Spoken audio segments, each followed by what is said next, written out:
Okay, you guys, here we go. Let's start off with this. Homecoming this week. How cool is that? So we get an opportunity for all the alumni to come back. It's going to be exciting.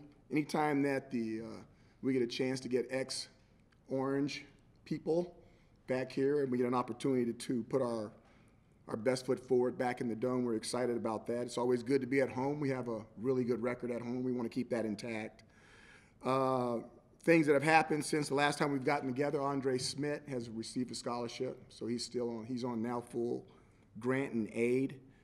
And the bye week was mostly rest, recruiting, and conditioning, not necessarily in that order.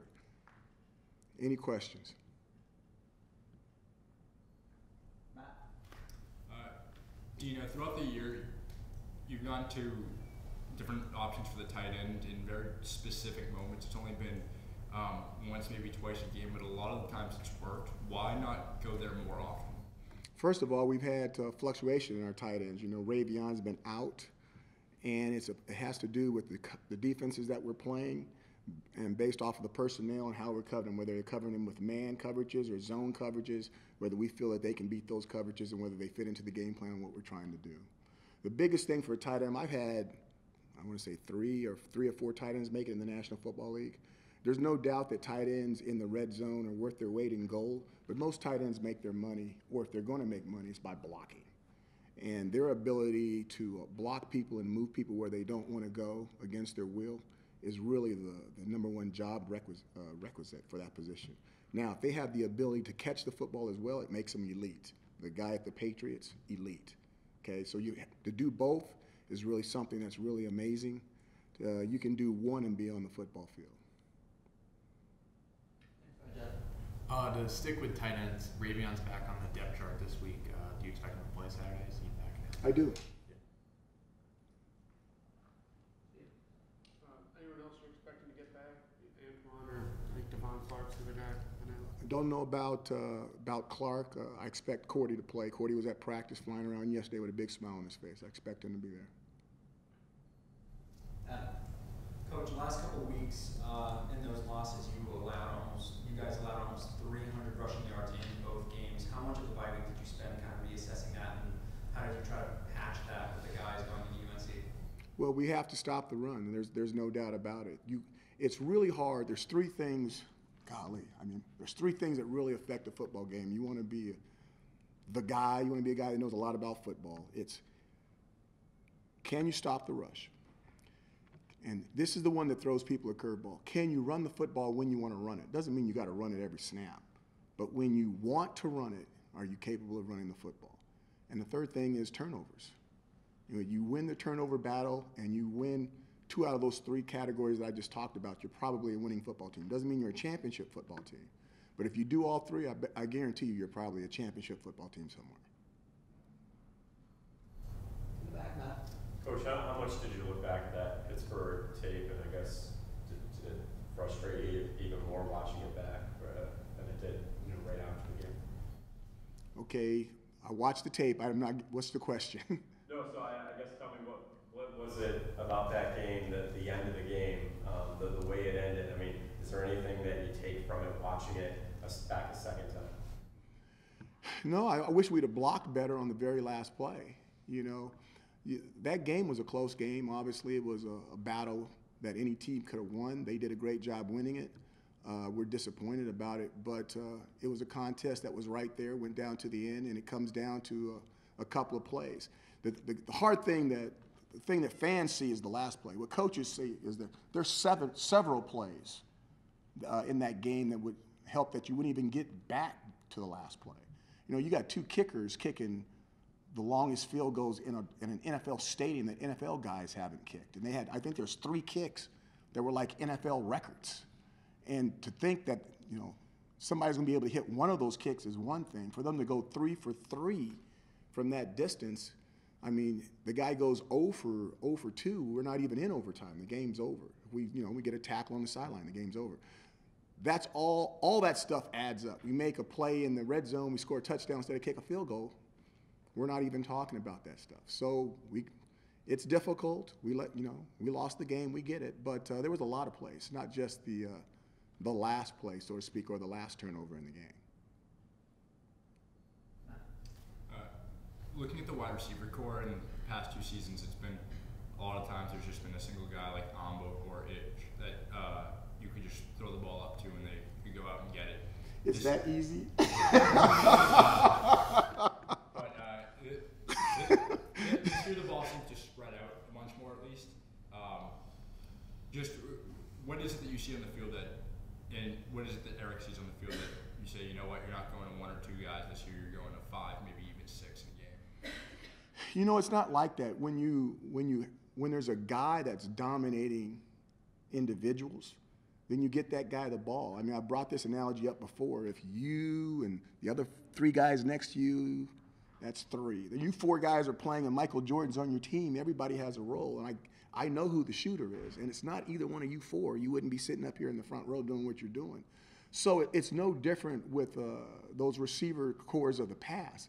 If you've got somebody that's going to stand out, as you would say, it's as easy as just throwing the ball up there and they can make a play for you.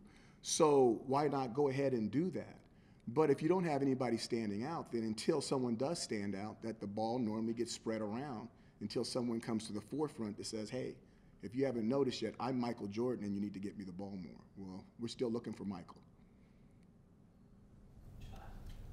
Circling back to the run defense a little bit, was there anything that you guys kind of worked on in the last week specifically that you think might help the run defense? We've worked on some things specifically that I can't talk about because we're going to play some games, and hopefully it shows up in the results, because sometimes you work on things and it's, it doesn't change. It's still the same. So hopefully there's going to be a change. I'm looking forward to seeing if there's going to be a change.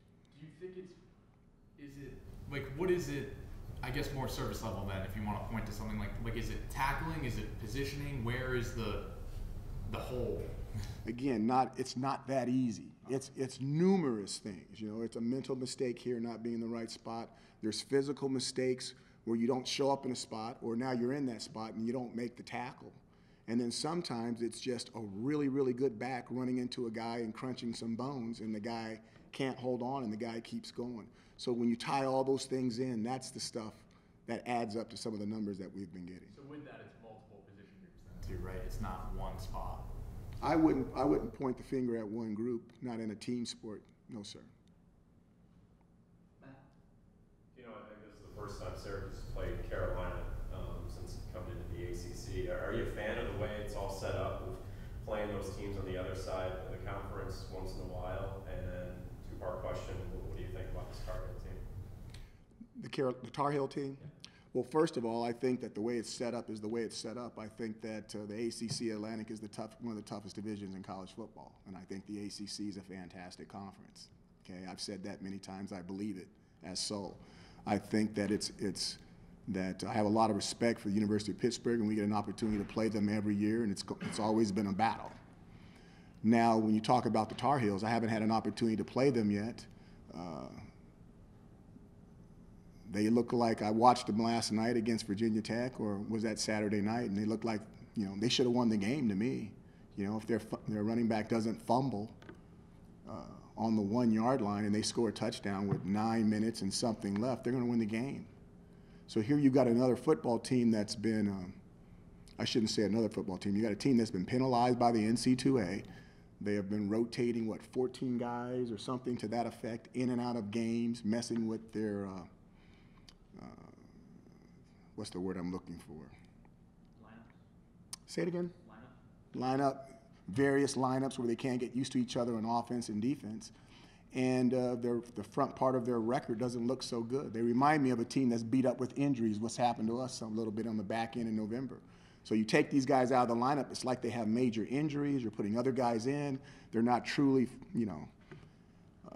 jiving with each other on offense and defense, and now you have the record that you have. Well, those guys are all coming back, and they're getting their starting lineups back in, and the flip side of that coin is they're fresh because they haven't been playing games. So they're going to be the freshest team going down the stretch, and we're going to have our hands full. I mean, this is a really, really good football team, and I think when you look across the ACC and what everybody's doing and the performance that Pitt did against Notre Dame. I just think there's good football teams out there that people don't realize how good they are, especially when those teams are playing at home.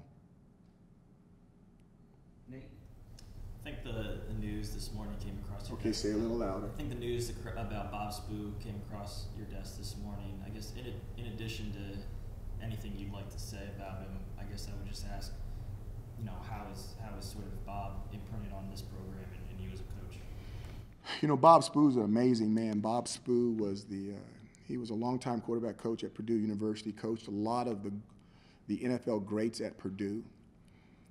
He left in 1987 and took the head job at Eastern Illinois University, gave me my first full-time job, coached numerous cats, recruited Jimmy Garoppolo, you know, a guy that took the job at 50 and he stayed there 25 years till he retired at 75.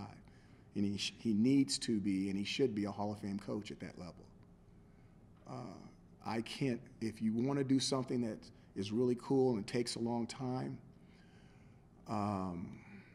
you know, start a tree of where all the coaches are that coached under Bob Spoo from 1987 to 2012. And the people that have coached under him and where they're at now is truly, truly amazing. And a father figure in every right, a righteous man.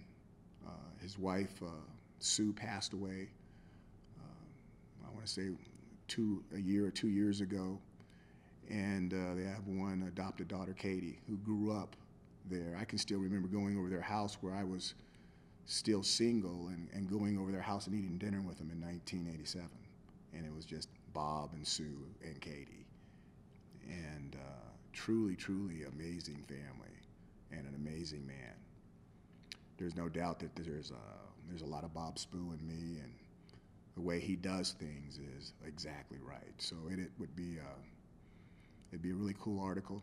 I think it'd be something that you would really be surprised about once you did it, because you have no idea how many fantastic coaches he's groomed out of that university and where they're at right now.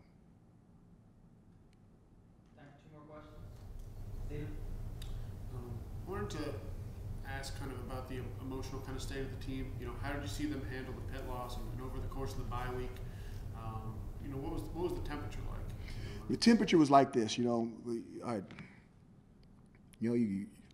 this game is so much a flip a coin. Do you do this? Do you do that? Do you do this? You do that? And we're 4-2. We had an opportunity to be 6-0, which is absolutely, for a lot of people, amazing. And the guys are really, really putting out fantastic effort. They really are. So we had an opportunity to be hard or be nice, and I decided to be hard. So we did give them their rest, but practice wasn't easy. Practice was short, but it wasn't easy. And it's hard to win a college football game. It's so hard. And the difference is like we're talking about. And all it is one play or two plays or a string of three little plays that turn into one big play. And it's important for them to realize how hard it is. And it's more of a cultural thing than anything else. You know, if we were more of a veteran group and we've had 3 or 4 winning seasons behind us, we might have went about it a different way, but we're not that. And I want them to understand how tough it is. And if we're able to accomplish the goals that we're trying to accomplish, they'll appreciate it more. So we had a choice, and we decided to do it that way, and we'll see. I could be totally wrong, and you can bring this press conference back up to me. Or I might be right, which is not really important to me. It's whether the thing that's important, that they understand how hard winning is and what they're willing to sacrifice to be a winner. I know there were early practices. All the practices were at 6, someone told me. Anything else you can kind of share from the week and what you tried to do? No, just mixed it up a little bit. It was fun. Last question, Matt. You know, in terms of homecoming, obviously this week, and coming off the bye, what do you expect in terms of atmosphere inside of the dome for this week? I hope it's electric. I hope it's filled. It gives our alumnus an opportunity to get back if they hadn't had an opportunity to get back yet. And all of us know how important homecoming is, and you get to see old friends, and you're excited. And Friday night's outstanding, and it's an early Saturday morning game. If they're going to be late, they can just, drop them off Friday night or Friday morning, and you wake up, it's Saturday at the Dome. By the time you wake up, you should be ready to go for 12 o'clock. So it's going to be fun, and hopefully it'll be electric and loud in there. The community I think, will be right there with us, and we're going to need everybody. Everybody's had a home field advantage, and we've had a home field advantage, and we want to keep ours because we think ours is the best in the ACC. So I know how temperamental other football teams get when they come in and they hear it's somebody else's homecoming. But once the game starts, that stuff really doesn't matter. The team that plays the best normally wins. So we're excited about homecoming, and we can't wait for the game on Saturday. Thanks, Coach. Thanks, guys.